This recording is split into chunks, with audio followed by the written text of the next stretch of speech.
Scott. Yes, hi, hello. Which video game trailer pulled the wool over your eyes? That was some Rick and Morty. Which video game trailer?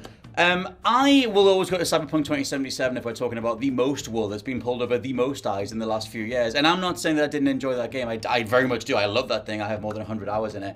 That's quite a short thing that I'm going to mention in regards to that game, because I do think everybody knows the case with that game. It was literally almost faked footage for the amount of journalists that saw it before launch. There was like this whole weird version of the game that was orchestrated even for a behind closed doors audience. I'm going to use this thing though to shout out Dead Island 2, one of the games that I think in regards to the marketing did a terrible job showing off just how next gen and how polished and how genuinely recommendable that game is, because I wasn't expecting anything from Dead Island 2 whatsoever. I don't think they did a very good job, like I said, showcasing how good the lighting is in that game, the reflections on the glass, just how well it runs, or how well you can combine various physics parts of that game together to just set off some chain reaction of zombie parts flying everywhere as they all explode, and the frame rate doesn't dip whatsoever.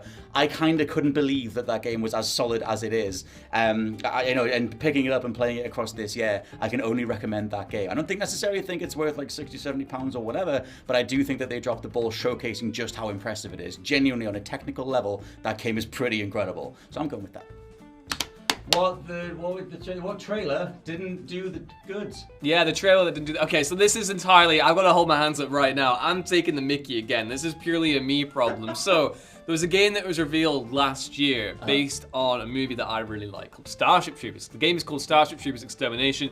And I saw this trailer and I was like, oh great, we're getting a Starship Troopers game. That's really, really fun. I love that. I thought tonally and graphically and gameplay wise, it was really capturing the spirit of the Pulverhoven movie.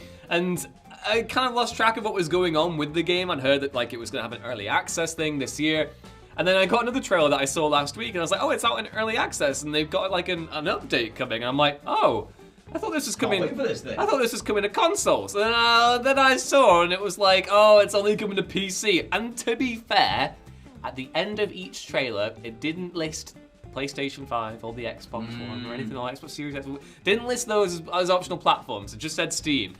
But I was just so blinded by excitement for Starship Troopers. I wanted to be a little Starship Trooper, yeah. and now I can't be. I mean, Get your brain extracted? maybe the bugs will come and infest the PlayStation at some point in the future. I sincerely hope so.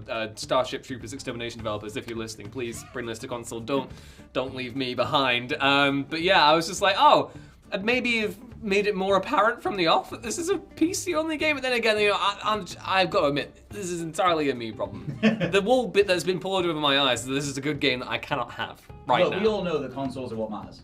Around these parts. Yeah.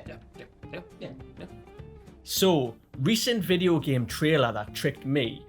This one's a bit of a weird one because the game isn't out yet, and to be honest, I don't know if the game's actually ever gonna come out, but it's the day before. Now, if you're not familiar with this game, people are speculating that it actually doesn't exist. I think it was January 2021 when the initial announcement trailer actually came out. And when I saw this trailer, I was like, this game's right up my alley. I mean, it's like a survival, post-apocalyptic zombie game. And then as time went on, I think a couple more trailers came out, and then I actually did some digging into the whole like controversy surrounding this game, because I think initially there was some legal troubles with the naming of the game.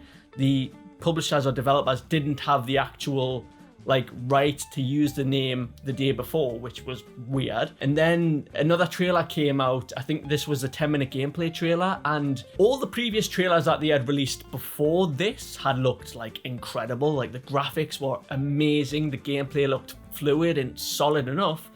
And then this gameplay trailer came out, and it was literally like 10 minutes of the character just walking around an empty city.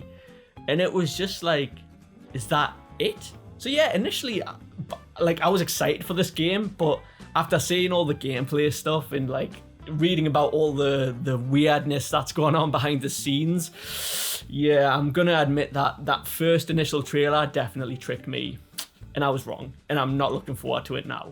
But hey, it might be a real game and it might come out. Which video game trailer lied to you? Well, Scott, Hi. 10 years ago, we had E3 2013. True. And we all remember this one game that blew our minds and then turned out to lie, and that was Watch Dogs. We started to trust and we would never trust again. You know what? It was wild, and like Ubisoft were like, you know, big at the time, and then this brand new IP, and everyone got really excited, right? People were even tweeting like GTA Killer. Do you remember that? People going wild saying this looks amazing, and it looked incredible, right? I mean, like those graphics, man. I mean, this was like next gen, and this is what really showed us, oh my god, is this what next gen's gonna look like? And then you had like the wind of like Aiden Pierce's like code blowing, and like the rain graphics, and like the way the car was moving, all of the hacking capability with the phone and everything. It looked amazing. And then suddenly, the game came out.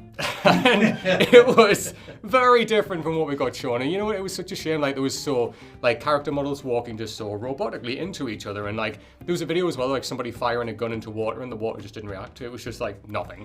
And it was such a shame, man. It was, like, such a scandal. But as well, apparently, in the game files, when you looked into that, there was actually like a graphics file, a hidden one, called E3_theater. And when they looked into that, everything graphically was like boosted to like 400%. So no wonder it looked amazing for E3. Yeah, and then obviously what we got was just this mishmash of just everything. So it was such a shame, but it's weird because Watch Dogs, like the sequel, I think is fantastic. Like I love Watch Dogs 2. And obviously they learned a lot from that, but yeah, what a big lie, what a big group of fibbers.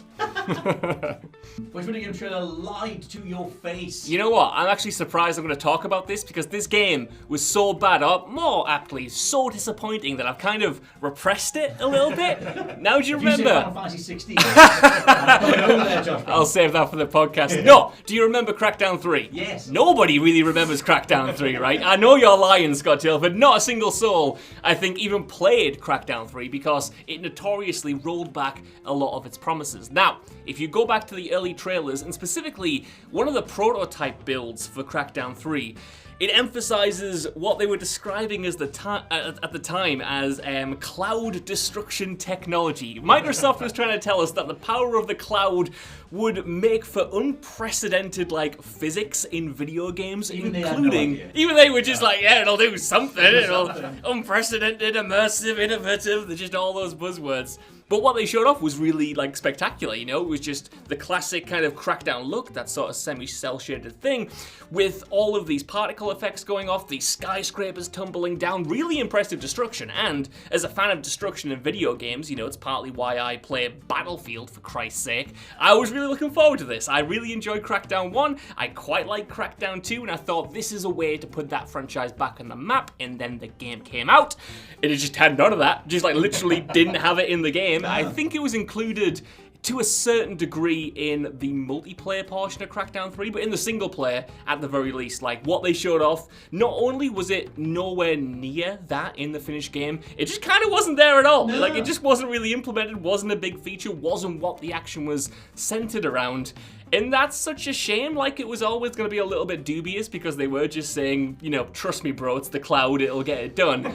But even then, it is tragic because Crackdown should be a big Xbox brand, and it's not, and it's partly down to these false promises. Not even Terry Crews. Not even Terry Could Crews. save it. How bad's that when you draft in Terry Crews and you're like, everyone loves Terry Crews. Terry Crews is awesome. He can save this game. He can be the, you know, face of this game. And then it comes out and it's like, not even Terry Crews can save the day.